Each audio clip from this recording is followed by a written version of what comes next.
everyone? Megan Olivi here, joined by Nate Diaz, who takes on Conor McGregor this Saturday night at UFC 196 in the main event.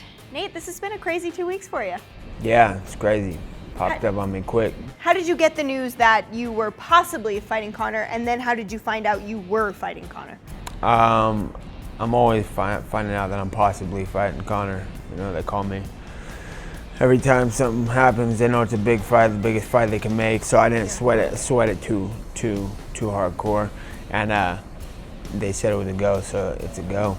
Originally, he was going to fight Rafael dos Anjos at 155, who's the current champ. He got injured. So then they call you. The fight's still at 155. How does it get moved up to 170? Well, they called me and offered me the fight at 155, and I accepted. And then back and forth, they didn't accept. And then so they said, all right, we're gonna find somebody else. I said, all right.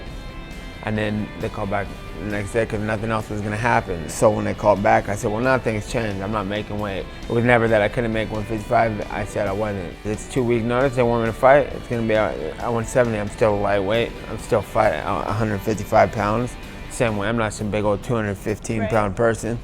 So it's just like, you know, it's a fight. Let's just fight. If we're going to fight, I didn't get a normal camp. Why should I do a normal weight cut? Let's make the fight happen.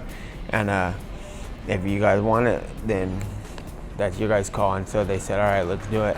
What was that LA press conference like for you? Because obviously people were really entertained by it. They really enjoyed everything both of you had to say. But for you, is that fun? Is that stressful? Is that something you could care less about? It was all good. I had a lot of support there. Everybody, yeah, you know, people were right there. And people came there with some Conor fan base, and then they started changing because I put them up on game like, this is America, and you got over here going for the Irish dude. That's all good, but are you sure you want to represent where you come from? And I saw some of the crowd changing, and besides that, it was all good. Like it was just, it's a press conference, you know. He tries to run the show on people, and it's like I don't think there's much to say, you know. There's not much to say, you know. He's gotta look at what I do and recognize that it's real, and I'm not falling into this that he's trying to push off on everybody and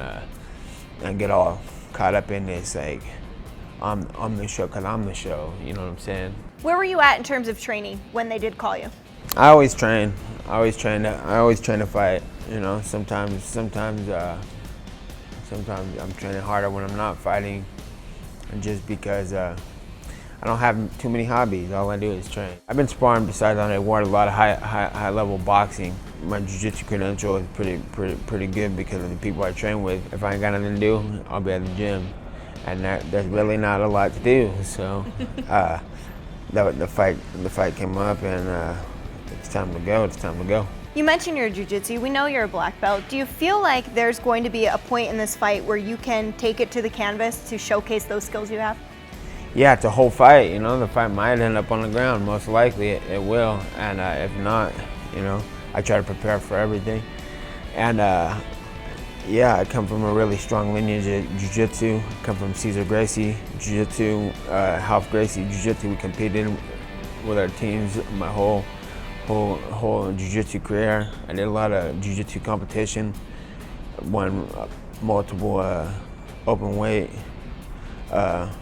brackets, and US Open and Nationals and Pan Americans and big tournaments. And then now I train with Conor Gracie, so I have a lot of Jake Shields. I got like the best jiu-jitsu team in the world. So I feel like I have a strong background, more than what him or a lot of people are working with.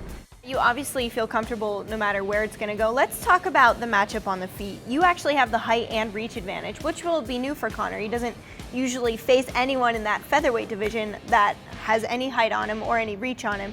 So do you feel like that's going to throw him off his game a little bit? Yeah, we're going to have to watch and see. But yeah, he's short, he hits hard, he comes in low and tries to throw his punches. And he used to find people who are 5'5", 5'4", 5'6", and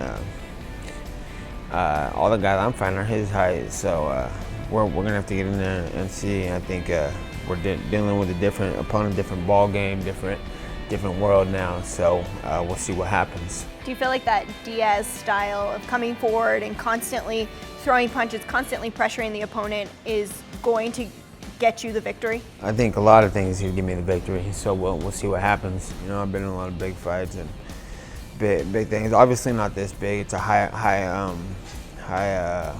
profile fight. Everybody's watching, so. But I've been in big shows. You know, I fought on the biggest cards there are. I've been through all this, so it's just time to get to work and make sure everything goes right. I know that you've got a good crew around you though this week. You've got a whole lot of people here. Yeah, I got a whole mob here. That's only like a 50th of them. They're coming in hot, and you know, it's good to have people represent for me, and I want to do well and represent for them and my team, just like the way all of them represent for me. So. Came here, I work hard always, and I'm here to get the job done.